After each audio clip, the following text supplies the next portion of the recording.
Не аласың? Эми азыркы заманда бир нерсе десе өтө кыйын болуп калды. Россияга көзүм жетпей атат уже чын. Кыргыз жараң болгондон кийин, Россия Федерациясында рейстерге түшүп калыш азыр 5-6 секунд да. Бирөөгө акча которуп койсоң деле, Кыргызстанга акча которуп койсоң же Аминаң иштебей калса, же трудовой договорун, короче, рейстерге түшүп калсаң, сен ошол моментте кармаса, всё, кетесиң. Качан эме кылабыз, батыл кылабыз? Мен не кантка мен батылга? Мен аккаунттарым батыл кылбайлы бир күнү. аккаунттарымда уже болду, уже эме болуп калган. Паджаламы коюп, домой коюп, ностальгия кылбайсыңбы? Я. Жо таксиден көңүл калган чын. Таксиден чын көңүл калган. Баягы экономда жүрө берип.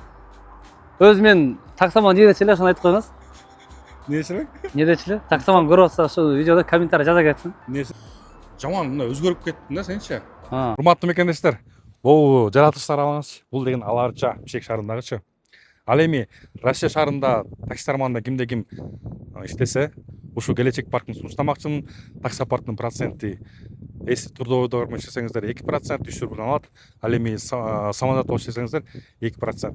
Негизи эле бул парк өтө жакшы парк. Көптөн бери иштешип келем. Эч кандай проблема болгон эмес, и болбойт дагы. Ассаламу алейкум мекендештер, Куба такси каналына кош келипсиздер. Бүгүнкү чыгарылышта Москванын эң чоң блогери, ушу Москванын баары ушуга келип реклама кылдырган, баарын таттырган Эркин таксиге келдим. Негизи көбүнчө муну Эркин такси эткен, Эркин деткенде муну аты Эркин эмес, Анварчик. Ассаламу алейкум, Анварчик. Кандайсың? Жакшы, эң чоң дегениңизге мен кошула албайм. Сиз мындай элебиз ака. Сен эң чоң блогерсиң де. Сага 2 жылдан бери жолуга албай жүрөм да кой. 2 жыл болду, билесиң ба? Акыркы экөө жолугуп, кичине маек кылганда, анда ба постоянно экөө жолугуп, балдар болуп, жолугуп отура элек го таң атканча. Мындай да. Чай чөйлөчү. Кобурдан. Бүгүн сиз менин коногумдасыз да. Сизден интервью алышым керек эле өзүчү. Эмне мен аласың? Мону санатаны тарттык азырчы.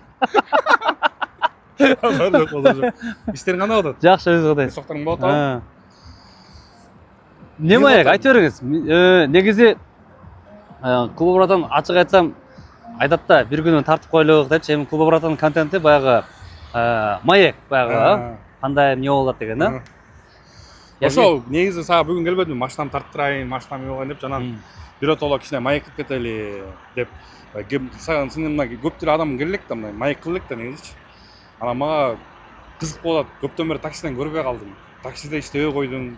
Кичине мына анча-мынча чыгып, ностальгия кийип иштеп койсоң болобу? Жибересиң кечке. Короче, бир нерсени айтып берейинби? 2022 жылы баягы ситуация башталып кетти го. Ошондо выкупка машина алгам да. Анан кийин выкупты да алып атканда аябай ойлонгом да, эмне кылсам, алсам дагы. Россия жашай берет экен да. Не бар болбосун, бул все равно жашай берет экен. Анан выкупта жүргөндө айтчумун эле да өзүмчү. Эртең такси болот, такси болбойт, эмне иш кылсам экен депчи.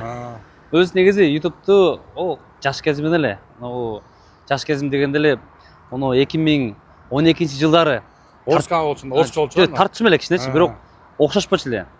Анан орус канал ачкам да. Анан подписчикти канча болуп атканын айтайынбы? Подписчикти баягы 220 подписчикти. Допустим, сиз менен жолуктумбу? Сиздин каналыңызга кирип туруп өзүм таап подписка кылып коем. Ушинти көргөн сайын 220-дан өзүм чогулткан да мынтичи. Ошол орус канал эмне болду? Турат дагында эле. Иштетилбейлеби? Ошо боюн турат. Мына карасаңыз. Канча подписчик? 30 миң коеюн мен подписчикке. Так, азыр мына. Өзү 50 болуп калды эле. Кийин отписка болуп кетти. Тартпай койдуң да. Последнее видео дейт 887 күн. Дагы адамдар көрөп карабайсың. 887 күн болуптур ошо акыркы видеомчу ошо жакта. Ошо акыркы жолу экөө жолукканда, жана Эркин такси деген канал ачкансың да. Ошондо, по-моему, где-то бир 6000 подписчигиң бар болчу да. Ооба. Отуруп эле жолугушуп, эмне кылабыз, кандай кылабыз, эмне кылып тартабыз деп сөйлөшө элек го.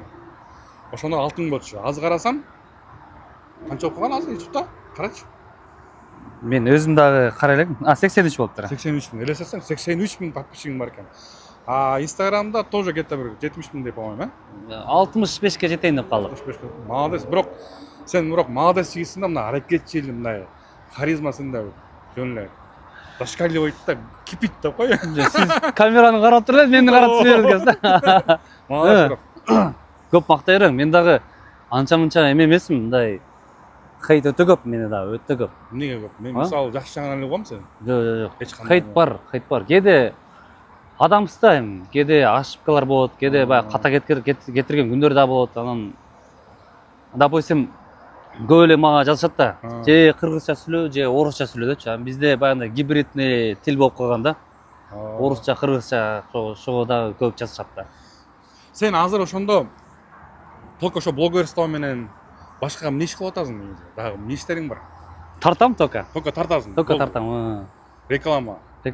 Башка бизнес жок. Эми арада бар кичине. Секрет дейсиңби? Арада бар, бираз эми. Жакшы.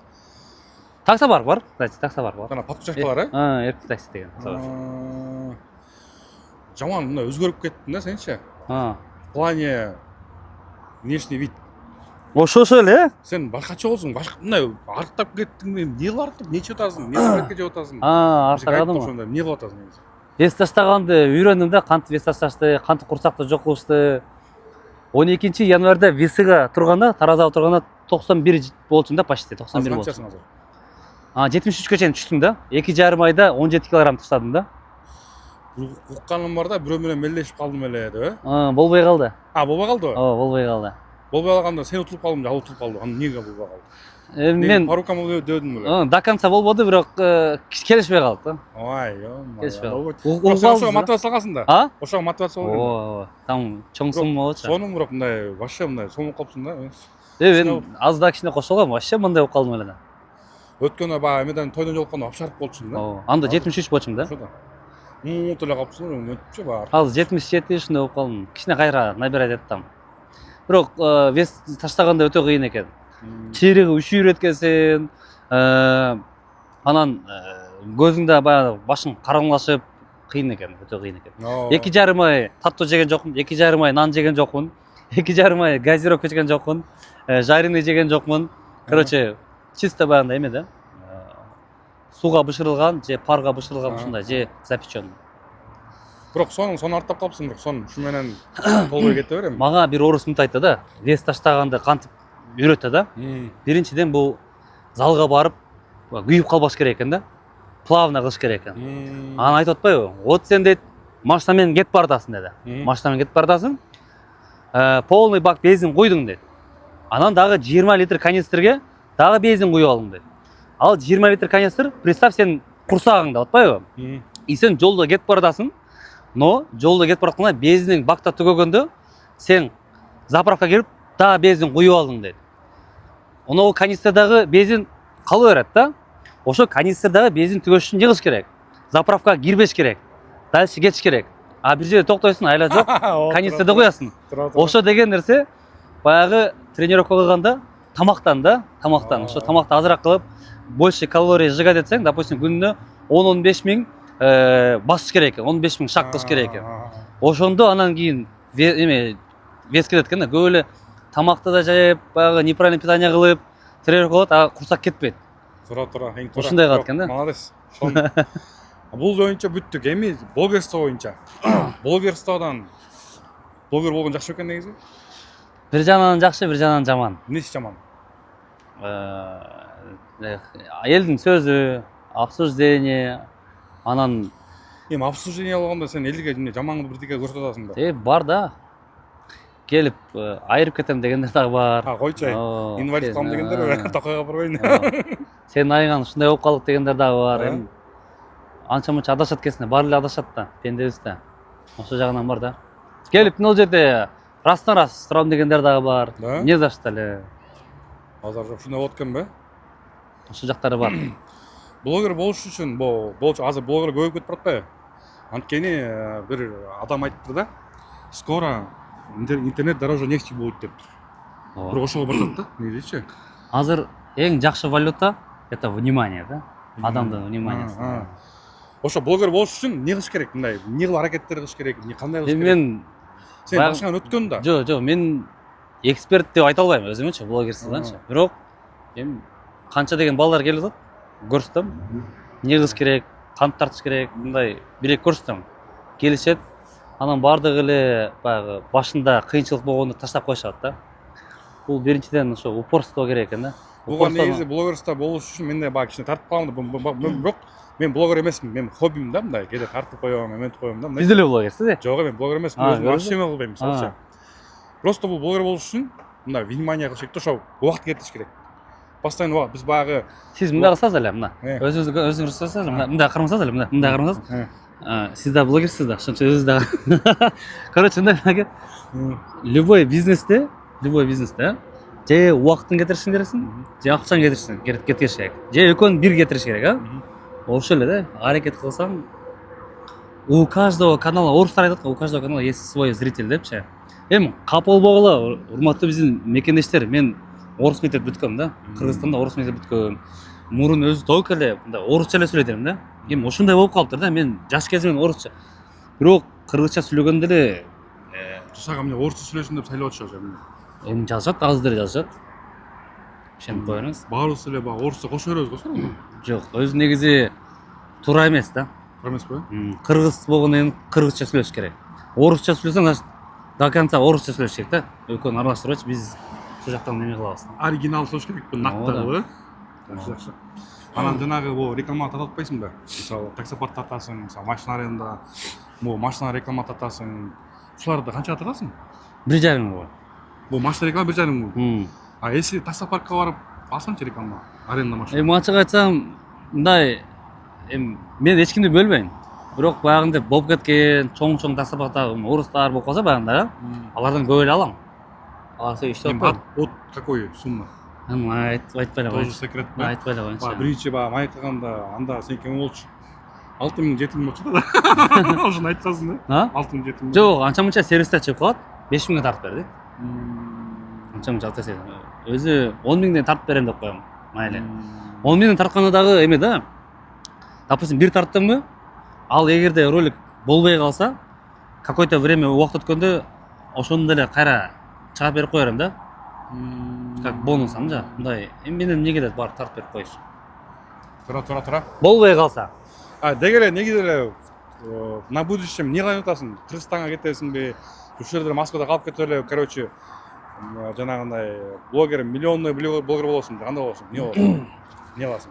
Эми азыркы заманда бир нерсе деш өтө кыйын болуп калды, а? Ногу Россияга көзүм жетпей атат уже чымен.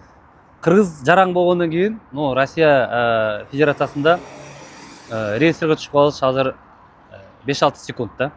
Бирөөгө акча которуп койсоң деле, Кыргызстанга акча которуп койсоң, же Аминдаң иштебей калса, же трудовой договор, короче, реестрге түшүп калсаң, сени ошол моментте кармаса, всё, кетесиң. Ошого Россияга келгенде 2021-жылы келгем да. Анда мен эч тартырып неме кыла элек болчумун. 5 жыл болуптур кете элегиме. Ошо эмки жылы барып, бир Кыргызстанда көрөйүн деген оюм бар. Кыргызстанда может мен тааныгандар барбы, бирок мен тааный бербейт экен аяктачы. Эркин такси деген тааный экен. Бирок сен көбүнчө биякта болуш керек эмелериңчи, зрительдериңчи. Московский, российский болуш керек да. Анан, кстати, машинаң болуп экен да сенин, э? К5. Же К8 бул. К8 бу? К8, К8. Чек-чеге машина экен, э? Муну канча алдың эле? Жо, буну алмаштырып алдым. Алмаштырып алдың ба? Негизи канчадан сатып алат? Короче, бул машинаны бирөө алыптыр Кореядан. Менде деле бар болчу К8. Аны сатып өргөм. Ошо реестрге түшүп калганда мени депортация кылам деп коркуткандан, анан Кыргызстандан кичине жер бер алам деп анан сатып өргөм. Анан К5 алдым эле. К5-ды айдап жүрсөм, анда лицензиясы бар эле. Анан буну бирөө алып лицензия ала албай коюптур. Анан келип алмашайлык деди эле, үстүнө кичине доплата кылып, буну мен айдап жүрөм, аны такси кылып жүрөт. Бирок сонун машина экен. 2 миллион 300 алган экен эле. 2 миллион 300 алган экен эле. Качан эме кылабыз, батыл кылабыз? Мен не кайсы мен батылга? Мен аккаунттарым батыл кылбайлы бир күнү. аккаунттарымда уже болду, уже эме болуп калган. Паджалам коюп, домой коюп, ностальгия кылбайсыңбы? Я. Жо, таксиден көңүл калган чын. Таксиден чын көңүл калган. Баягы экономда жүрө берип, өзү мен таксоман дечи эле, ошону айтып коюңуз. Нечи эле? Не дечи эле? Таксоман көрүп атса, ошол видеодо комментарий жаза кетсин. Нечи эле? No name эконом дечи эле. No name дечи. Ошончо эле. Ошондон Амарчик, ошо кичинекей убактын бөлүп эме кылганга чоң рахмат сага. Рахмат. Санатасын бүгүн тарттык да. Санатасын өтө жакшы карап миниттер да. бир кол айдалган негизи. Сатылып элек биз реклама койдук го. Эми кудай буйруса сатылат. Сатылабы, э? Кудай буйруса сатылат. Жакшы ниет кылайлык. Ар бир машинанын өзүнүн клиенти бар. Базарда эки адам бар да. Эми катуу тийбесин, бирок ошондой экен да. Анча мынча кымбат машиналар коюлгандар сатылып кетет да. Анча мынча арзан машина коюлса сатылбайт. Ошон үчүн айтат экен да. Базарда эки киши бар. Эки жинди бар экен. Бир жинди сатат, бир жинди алат. О, туура. Ошо рахмат сага. Көрүшкөнчө анда, давай. Арбаңызда. Көрүшкөнчө.